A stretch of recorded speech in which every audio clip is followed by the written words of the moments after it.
All right, hopefully that's actually recording. I think it is. So thanks for joining in today.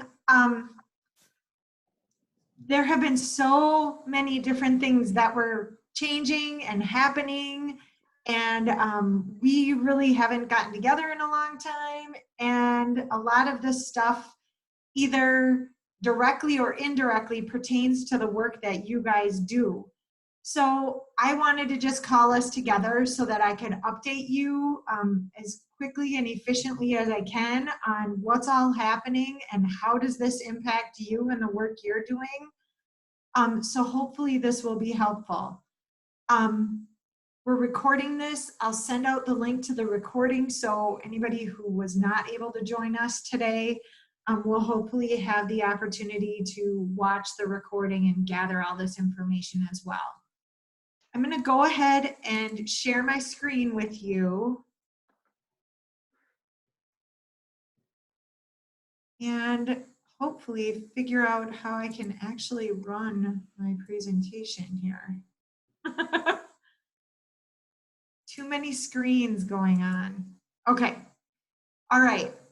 So with our time together, basically we're going to talk about three main topics. One of them is pass no credit grading. One is course placement during COVID-19 and how will students get placed into classes. And then the third thing is probably the most important thing we'll talk about today, and that is summer 2020 course setups, okay? Since I'm running this, it's gonna be difficult for me to monitor chat messages. So if you have a question, I would really, really appreciate you just unmuting yourself and asking the question. I think that'll make everything go a little bit more smoothly rather than me having to try to jump out and get to the chat messages. So that would be super helpful if you could do that. All right. So I'm sure you're all aware that we have now offered pass no credit grading to students taking classes in spring semester. My understanding is that as of now, and know that everything I say is what I know as of today. That doesn't mean tomorrow I won't have additional information or something will change. But with what I know right now, the pass no credit grading opportunity is not going to be offered for summer. Okay? So our normal pass no credit, I mean, we typically have classes in our curriculum that offer pass no credit grading as an option all the time, every semester. And you, oops, sorry, all probably know that there are rules that go around that in terms of whether or not a student can use a pass grade to meet a requirement in your program, whether or not a maximum number of credits that students can choose to use as pass no credit. So those things will actually be our regular, whatever our regular process is for summer, at least to my knowledge today. For spring, however, because our students started in one mode of delivery and had to switch to another, it wasn't their choosing, we have offered pass no credit for all of our courses, okay? So that required us to do a data script to add it as a valid option for all of the courses that we're offering for spring. The definitions of what is a P and what is an NC you see on your screen, and they are different between undergraduate courses and graduate courses. And I'm also including on this slide the COVID-19 grading information that is listed on the MSU website. So if you haven't taken a look at that yet, it would be probably advantageous for you to do that. Donna, turn your slide. Oh, yeah. Sorry, thank you. Maybe. Wow.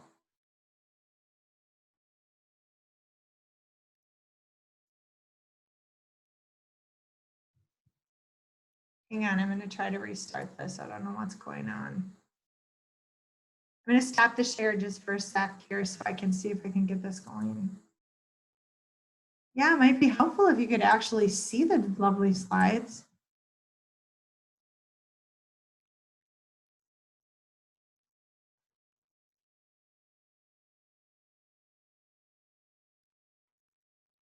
I'm going to try to share it this way and see if this will work better.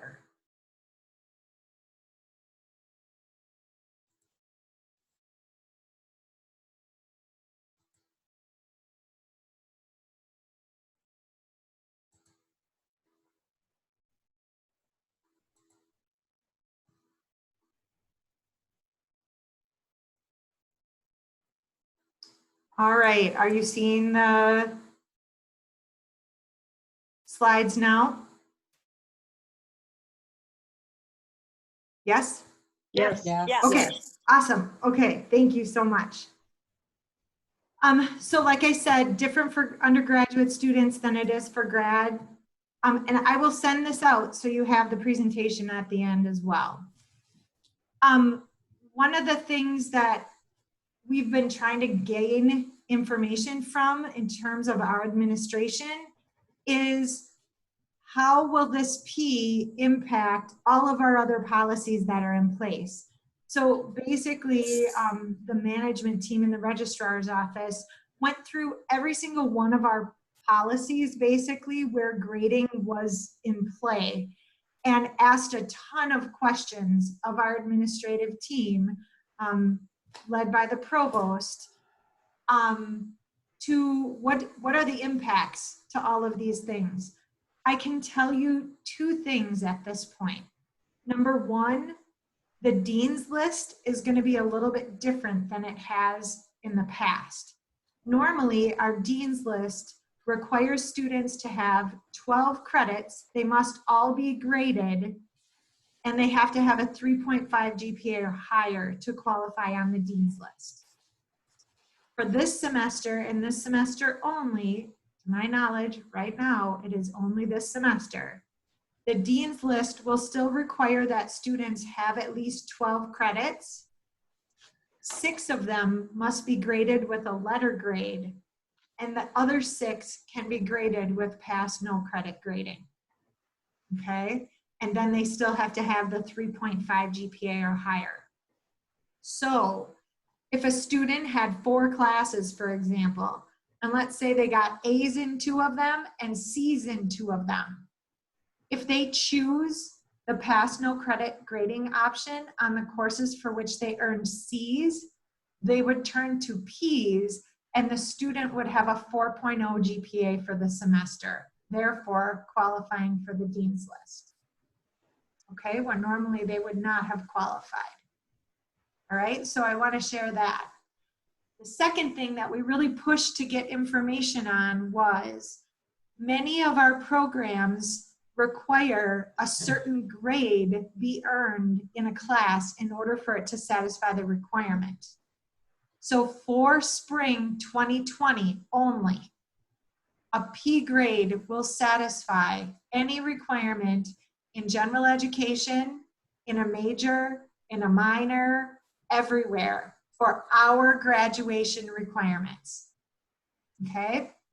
That does not say anything about what that means to an outside accreditor or licensing agency of some sort. And I think what's happening is that obviously those agencies are looking into this as well, but a lot of those decisions have not been made yet. So all of this has been really challenging in terms of our advising staff because they don't know exactly how to best advise a student if pass no credit grading is the right thing for them. Okay, so there's the structural piece, but then there's all of this other stuff with information that we don't know and is changing constantly. And so at least we got confirmation as of last night that for our own degree requirements, everywhere a P will be acceptable. Okay.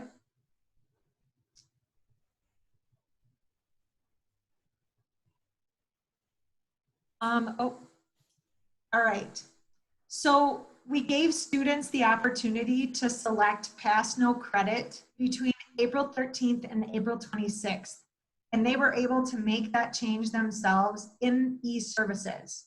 Okay, so we sent out information to the students. We sent out a little training video. And at the end of that period, we have 6,667 students who have requested pass no credit as a grading method for at least one class, right? So one student, one class counts as one. Does that make sense? So just over almost 6,700 students have selected this at this point. We will grade approximately 55,000 grades for spring semester. So you can see it's a very small percentage of our total grades have students selected this grading option. However, students will have another opportunity to switch their grading method after their grades are posted. So the last day that faculty can assign grades is May 14th. So from May 15th until either May 29th or June 15th, we're still discussing that date. So I'll have to get back to you and let you know for sure.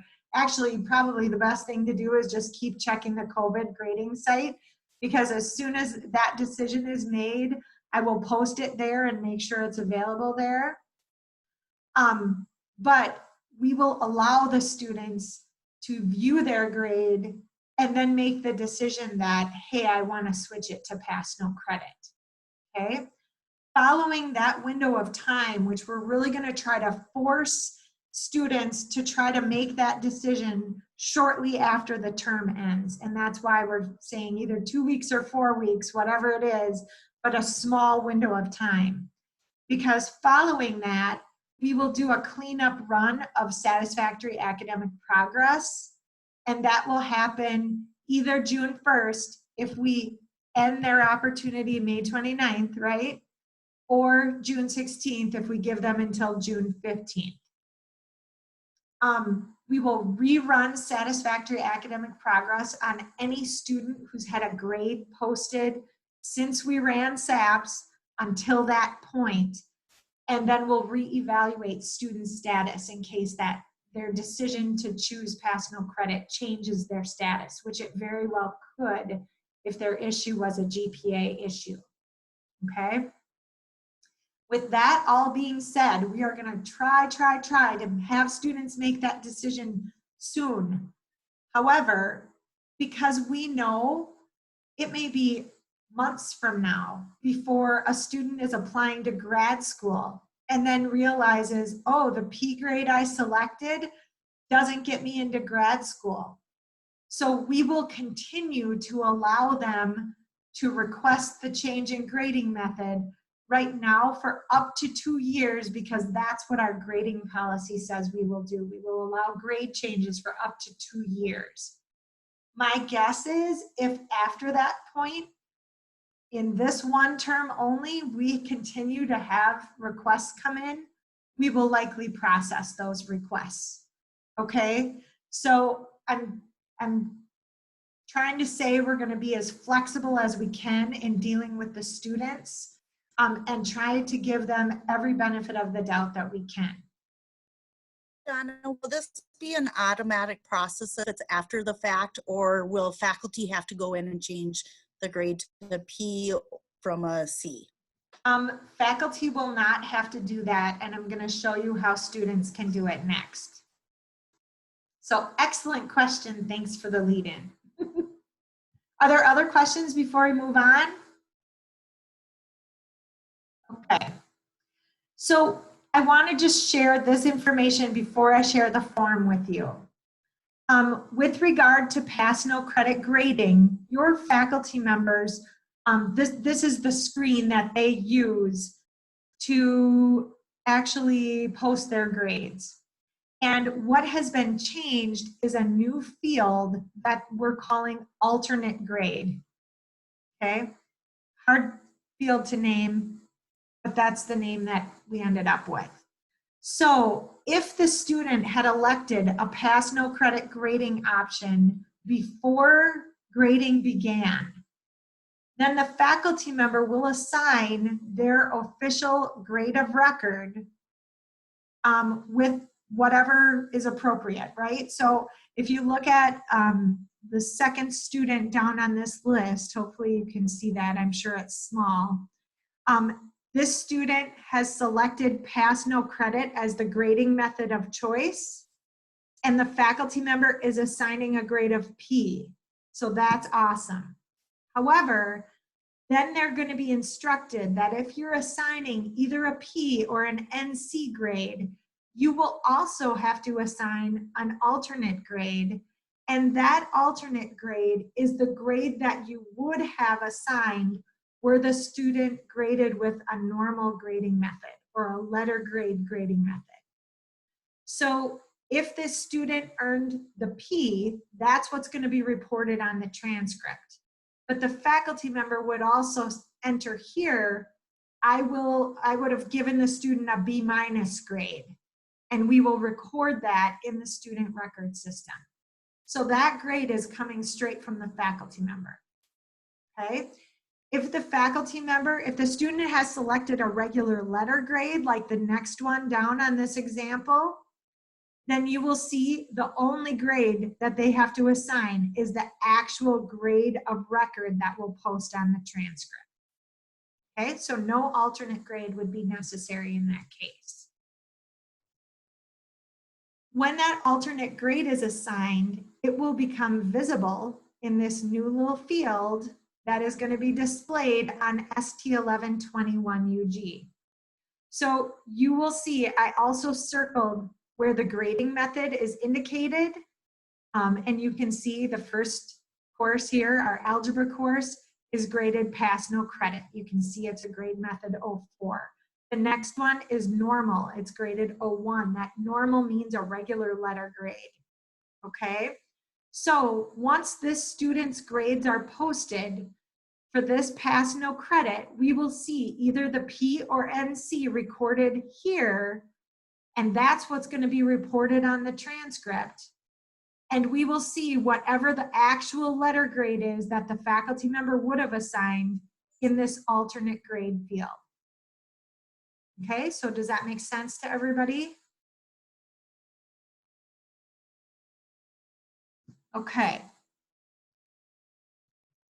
So when the student is graded and after the fact decides that, hey, I want to change my grade method, MnState has developed, as a collaboration with all of the Minnesota State campuses, this grade method change form that we are all using, okay? Because otherwise, Casey Boone, who would have to do this development, would right now have had to develop 19 different forms because we have 19 different schools who are agreeing to use this same form, okay?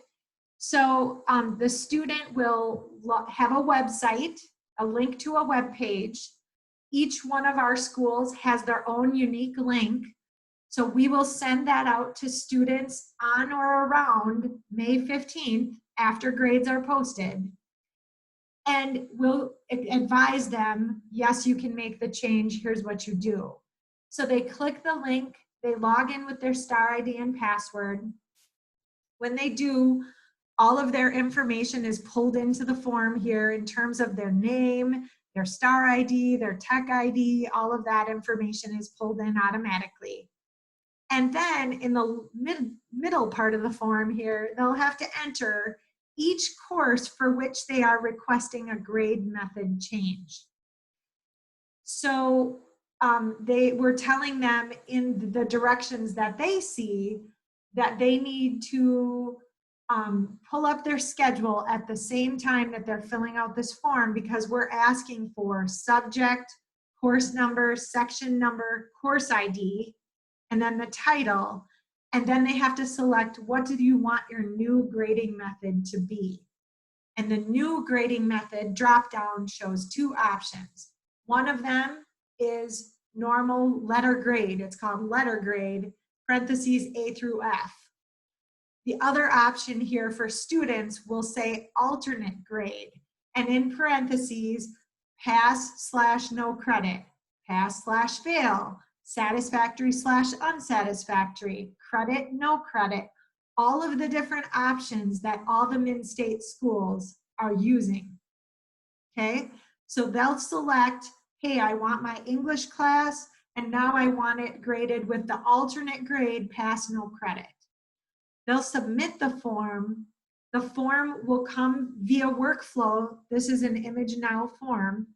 Will come via workflow to a member of our team in the registrar's office, who will then go out and look at the alternate grade that the faculty member assigned and either assign the letter grade if that's what they're asking, because we know what the faculty is given, or if they're looking for the pass no credit, then they'll review the grade that the faculty member assigned and assign either the P or NC based on the rules. Is it a grad course or an undergrad course, right? Because it's gonna matter what we would assign based on those pieces. But then we will go ahead and just process the grade method change and post the grade that goes along with what the faculty member assigned. So the faculty member will not need to do anything to facilitate this happening. I will say there may be one exception to this. If a student requests this and they received an F grade, before we make that change to an NC, we will be contacting the student conduct office to see if that F was originally assigned as a result of some type of an academic dishonesty type of a situation. And if so, then the grade method change will not happen. Okay, but short of that, if the student asks for it, it will be processed. So that's a lot of information. Are there questions?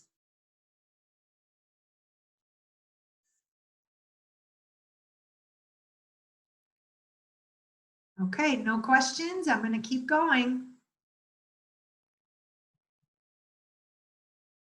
All right. You can ask questions at the end too. So if things come up or pop in your mind, then keep them there, and we'll ask at the end of this as well. All right, the next big topic is course placement in the midst of COVID-19, okay? So there are a few classes at our university that require a certain test score in order for a student to be able to get into them. Oftentimes it's our composition classes or other English classes that are first level writing classes, or many of our math classes. We have some science classes that also require them, but it's primarily English and math. So many of our students have already taken a placement assessment, right? So the first thing that we're going to use to place a student is, do they have an eligible ACT, SAT, or MCA score? If so, that will qualify the student to take the college level writing or college level math course, okay? If they don't have an eligible ACT, SAT, or MCA, they may also have an eligible AccuPlacer score. If so, we will use that to place them and make them eligible to take college level writing or math classes.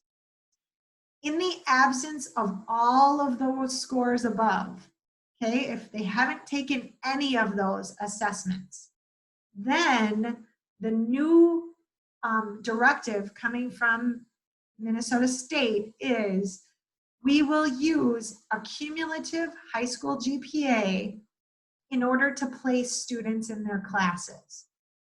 And so for reading and writing, and we really don't have any of our courses set up for reading requirements here because we assume all of our students coming to us can read, right? But they have to demonstrate some basic writing, basic math. To do that, we're looking at their cumulative high school GPA of a 2.6 or higher will qualify them for writing classes, meaning freshman English, or a 2.8 GPA or higher, and a high school Algebra 2 class with a grade of C- or above. If they have that, then we will allow them to take, and specifically, this is looking at college algebra, okay, Math 112. In the absence of a high school GPA, and primarily the only time we will see this is the high school GPA requirement is really a high school GPA within the last 10 years. So if I was coming back to school, I don't have a high school GPA within the last 10 years, then the last option for placing a student into classes is what we're calling guided self-placement. And that means the student will visit with a faculty instructor or faculty advisor, either someone in a department or one of the professional advisors, SRCs, someone in university advising, to sit down, talk to the student about how'd you do in high school? What do you think of math? You know, when's the last time you took a math class? Whatever. But based on that decision, that discussion, the student will then make a decision that, you know what, I think I'm ready for Math 112. Okay, good luck. You're in Math 112. Okay? So the last two of these options are new and in response to the fact that students are not able to take the placement assessments right now in the same way that they typically have. In order to accomplish this, this has required Min-State programming changes to make this happen. So for the high school GPA, cumulative high school GPA, we have added 2 new test codes, one for writing, one for math, that allow us to enter a score that goes along with their cumulative high school GPA. So in this case, this student had the math, had a high school GPA of a 3.5, and we are instructing our testing folks not to enter this unless they also have the high school algebra course, okay? So I'm just sharing this with you just for your general knowledge. You don't need to do anything about this, okay? To accomplish the guided self-placement, we are using test score overrides. And to facilitate that, we actually have now added a reason code that didn't otherwise exist on this screen. And the 2 reasons that are listed are high school, other or guided self-placement. And what they plan to do when we code this on the students is then track how successful were the students who got into Math 112 or got into English 101 based on guided self-placement. What percentage of them passed with a passing grade? What percentage got A's? What percentage got F's? Okay? So again, nothing specifically you need to do about this. I just wanted you to be aware. Are there questions at all about the course placement? Is this just for this semester, Donna? The 2 last options, so the high school GPA and the guided self-placement, will only be applied throughout the summer, right? Because all of our students coming in still may not have the opportunity to take the placement assessments. And I'm sure Dr. Zhao was included in all these. Absolutely, Okay. yes, and a lot of this was actually coming from Min-State, so we didn't even get to decide locally. However, that being said, once a student is placed, then their placement is good forever, right? It follows them. Yeah. So we may not be placing students this way come fall, but if they got the placement this summer, their placement will be good next year as well. Okay, other questions? Thank you, that was a great question, Cindy. Any other questions before I move on? Okay, so now we're going to talk about course setups for summer. And this is the thing I have been waiting to get finalized to bring to you, and the thing I have been dreading bringing to you more than anything else. So you know that for spring, we did nothing with the course setups. We know we had this COVID-19 situation. We changed our delivery mode in the middle of the semester, but we didn't have to go back and change any of the coding on any of our classes that were being offered for spring. However, for summer, this is the guidance that came out from the Office of the Chancellor. And I know it's hard to read, so know that I will send this out so you have it. But basically, what it's saying is that if the course that the student is taking was basically originally designed and developed to be offered as an online course, then we should allow it to continue as an online course, and the student should be charged the online tuition differential, just like every other online course that we would normally teach, right? However, if the course was designed and developed to be a face-to-face course, and that's what the student basically thought they were getting into, was a face-to-face course. And now, as a result of COVID-19, we are not able to deliver that as a face-to-face course. Min State is asking that we change the coding of that course to not charge the student the online tuition differential. Okay. In their guidance, they say specifically that the magic date is if it was online as of March 27th, then it should be charged online. If it was face-to-face as of March 27th and changed after that, then it should not be charged the online tuition differential. I pushed and pushed back on that, and many other schools did too, because the bottom line is March 27th is too late in terms of the changes you are making to your classes. As you were being instructed by your deans to change everything to online, we could see those changes coming through, right? But I think many of you did that before March 27th. So as we pushed back and as we've talked with our own administration, here's the approach that we want to take moving forward. I'm going to show you, these are the 2 new media codes that Minnesota State has created for us to deal with the courses that were originally to be offered as face-to-face and now are being delivered online and alternate delivery methods. The 2 codes are 98 and 99. So either 98, remote teaching with limited in-person instruction, or remote teaching with no in-person instruction, okay? So we are being guided right now by Minnesota State to assign these 2 codes to every single one of our classes that was originally intended to be face-to-face and is now being offered online.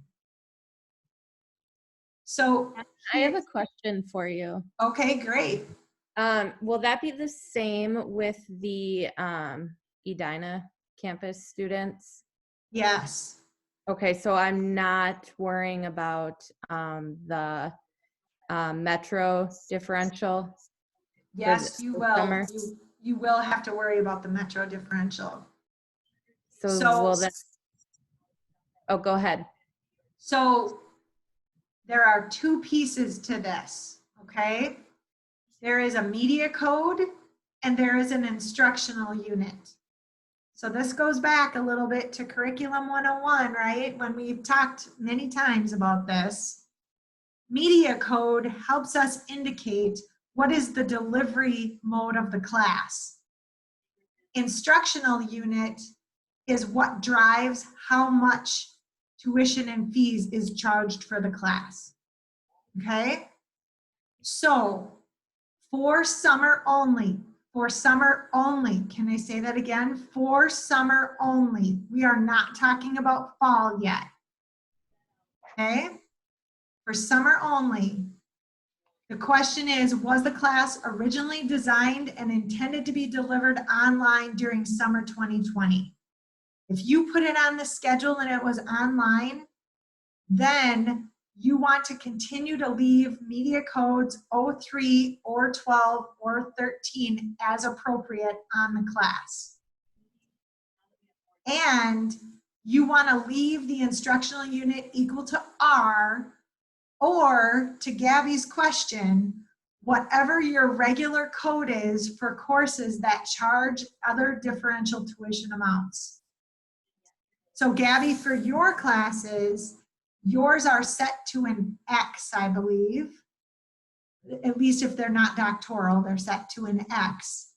And if they are coded with a media code 03, 12, or 13 and an X, then Twyla behind the scenes adds the additional online tuition differential to the classes, but they are also charged your Metro differential as well.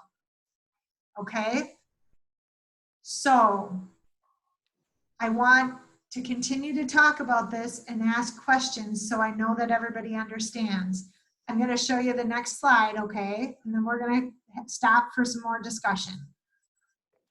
So for summer 2020 only, was your class originally designed and intended to be delivered face-to-face during summer 2020? I don't care about the date. Our administration does not care about the date that you made that change.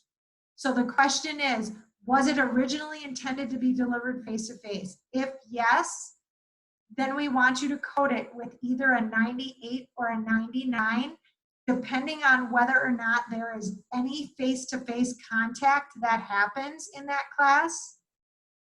And in this case, code it with your instructional unit equal to 1 if it's an on-campus class, or whatever your regular instructional unit would be for courses that charge other differential tuition amounts.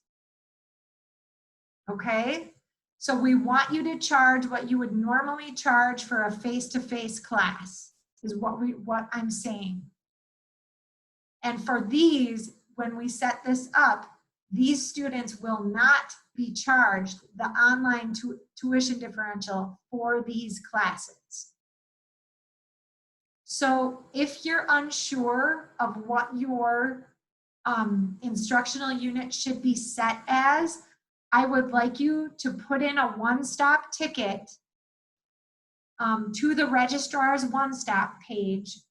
Those will route through Josh first. And Josh will help provide the information that you need as to what your classes should be set as. Another really good approach is, if you are not sure, bring up your classes in curriculum management from last summer and see how they were coded. And follow the pattern and use the instructional unit you used last summer as well. Okay, now I'm going to stop talking. So my faculty, my chair has been asking me to make changes all along. Yep. Where would I look to see when I made the change?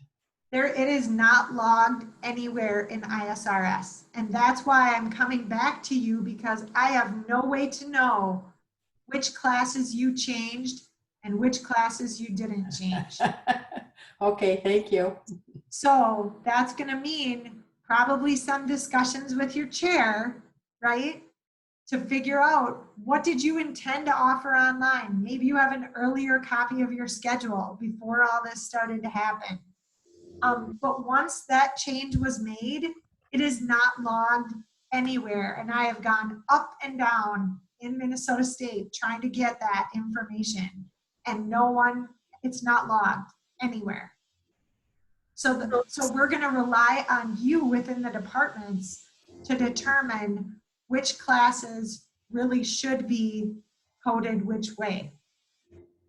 So we can ignore that March 27th date? Yes. Okay, Our great. administration basically has said, if it was originally intended to be online, then we should charge the online tuition differential. If it was originally intended to be offered face-to-face, and now we have to offer it online, then we should use this coding model that you're seeing on your screen right now. And they don't care what date that actually happened. I will tell you, because I had a communication with Lynn Akey a little bit earlier this afternoon, that once you make these changes, we're going to go out and do some auditing to look for, maybe there's 3 sections of Chem 111 being offered, right? 2 of them are set up as online and coding the online tuition differential. 1 of them is not. We're going to be looking for those things and bringing those back to chairs and deans, because as you might imagine, students are very excited about all of this and what they're being charged. And they're already dealing with a few student issues. So Donna, what if the course was originally hybrid? So Media if it Code was, 9. If it was originally a hybrid, you can leave it coded as hybrid and add the 98 or 99. Okay. But you do not want to be charging the online tuition differential for a hybrid course. We would not normally do that. Now, because of social distancing and all of that, we cannot have that hybrid experience. So you will want to use Media Code 98 or 99 and leave your instructional unit as it was. Okay. Can I, if I were to get rid of the Media Code 9 and just use 98 or 99, can I do that? Or do You absolutely can. The only thing that the system office cares about is the 98 or 99, because again, they want to track what are we doing with our courses, which courses are really this weird, change that because of COVID-19, we didn't expect it, but that's what we get to live with right now. If there are additional media codes that we have listed there that are helpful to us and our students, they're fine. And the system will allow you to enter more than one, but really we only have to have one. So I would say 98 or 99 will be what you'll be using. Donna, I have a question regarding our flight labs. I know they're typically just been arranged. Should I leave them as is? Or how should I go with that for summer? Are those even moving forward for summer? We don't know yet exactly. We're waiting to hear. I know the airport's been following the governor's orders. So as of now, they're still closed through the 4th. Okay. So what I would say about those, those courses cannot be transitioned to online. So just leave them then. Yep. So you Okay. won't need to change the coding for those. And Okay. in the event that we're not able to do it because the airport has to remain closed, then at some point those classes will just get canceled and the students will get dropped from them. Okay. Donna, would that also apply to internships and field practice? Yes. And so with internships, my daughter's living this right now because she's got an internship ready to go for fall and they won't commit to her because they don't know if they can do it. You would not change the coding on your internship because we would not have charged them an online tuition differential, right? But in the end, if it turns out that the student cannot complete the internship experience because of this, then at some point we need to get the students out of the class so that they can be refunded or the charges removed from their record. And whether we cancel those classes or not probably is irrelevant. You maybe want to leave them open so that they roll for next summer, but we would need to remove the students from the classes. And obviously, we would probably instruct students to remove themselves from the classes. But yeah, we would definitely need to get them out. So this issue, the coding issue and the money issue, is the hugest hot button issue out there right now. So our administration is asking that whatever you're going to change, you get in place by tomorrow. And then we're going to start further auditing your data to make sure that we don't have some classes, same instructor being charged the online tuition differential, while others are not. So there may be further changes that we end up having to make as a result of whatever we find there. But right now, I feel like the data is kind of so everywhere because we haven't had all of this guidance. The new media codes just got added last week. And so I know you guys have been getting all kinds of pressure from your deans to make these changes. And I knew the other stuff was coming. I'm like, don't leave them alone. Just leave them alone or they're going to have to change it again. And for some of you, I think some of your deans said, oh, just hold off, wait, it's coming. And others, I think, told you, you must change it now. Well, now, unfortunately, I'm telling you, you may have to tweak a few of your courses again. But hopefully, it's not the vast majority. I think our normal summer schedule is 70% online anyway. So we are only talking about the 30% that you may have changed. And things like internships, which is not online, but there's no specific meeting times for, they're all arranged, right? You don't need to do a thing with those classes either. Those can remain just as they are. Donna, if we're unsure of what to do or uncomfortable doing this on our own, we should put the request through the registrar's one stop instead of course input. Yes, please. So that we can reach out, because there's nothing within course input that's going to really help us facilitate this conversation. And truthfully, this may end up to be a conversation because it's very difficult for us. If all of you throw all of those classes back at us, there's no way we can get this done by tomorrow, which is what our administration wants. So I would much rather have you reach out so that we can have some communication back and forth with you. Josh will be the front line kind of for dealing with these issues. If he can't assist you, he'll help you get in touch with me. And we will try to get all of those questions answered as quickly as we can. So if I have 4 sections of the same class and only one was supposed to be face-to-face, do I charge it as face-to-face or as online? If it was originally intended to be a face-to-face class, then I want you to use this approach and charge it with instructional unit 1, adding media code 98 or 99, and do that just for the one section. Then we may end up having further discussion with your chairs saying, we probably can't charge, if it's the same course, same instructor, it's going to be the same exact delivery, right? We probably are going to not end up charging different tuition amounts for each of those courses. So either the one that you coded this way will end up being coded online, or they'll all end up being coded this way. And I don't know the answers to all of that until we know what we're looking at with data and until our administration makes some decisions. The hardest part about all of this is obviously the online tuition differential boils down to a significant amount of money.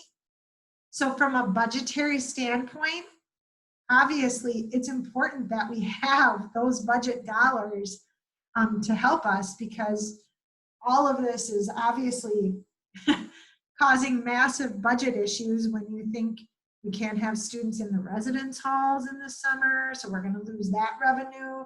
We lost revenue from the time they left the residence halls and all the meal costs. And I mean, so obviously what our administration is trying to do is preserve that wherever it's appropriate and try as much as possible to hold students harmless from this situation. So that's why they're very, very strategically saying if the course was originally offered as an online course, that was the plan all along, was that it would be delivered as an online course. For those, it's appropriate that we charge the tuition differential for online courses, right? Because we would have, had none of this happened, we would have done that anyway. It's for the others that I think where it gets a little murky, right? Because the student wanted it as a face-to-face class. They thought they were registering for it as a face-to-face class. And now because of all of this, it has to be delivered with alternative delivery methods in an online format. And we know right now that students are struggling with being some students anyway, with being successful with those formats. So yeah, that's the best answer I can give you right now. So I would suggest if you know which classes you changed, go ahead and use this approach. If you have questions, have some communication with your chair about this. And if in doubt, please put in a help desk ticket so that Josh or I or Shelly or somebody can get back to you and we can ask some further questions to help get you the answer as to what to do moving forward. Do our chairs know that this is going to be implemented?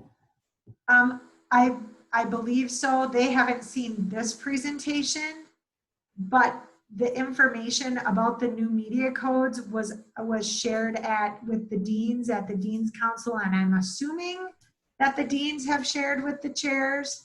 So I hope so is my answer.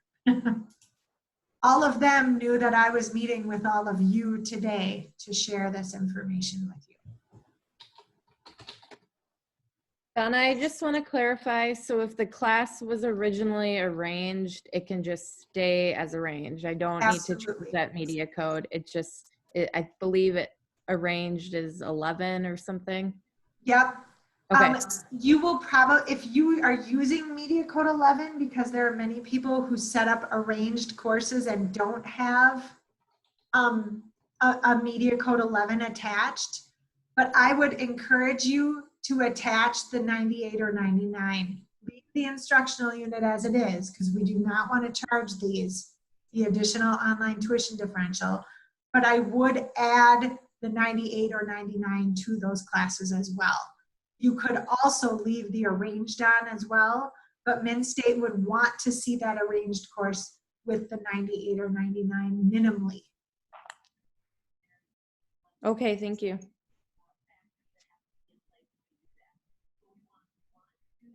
All right, any other questions for today? Donna, I have a question regarding the end dates on the course schedule.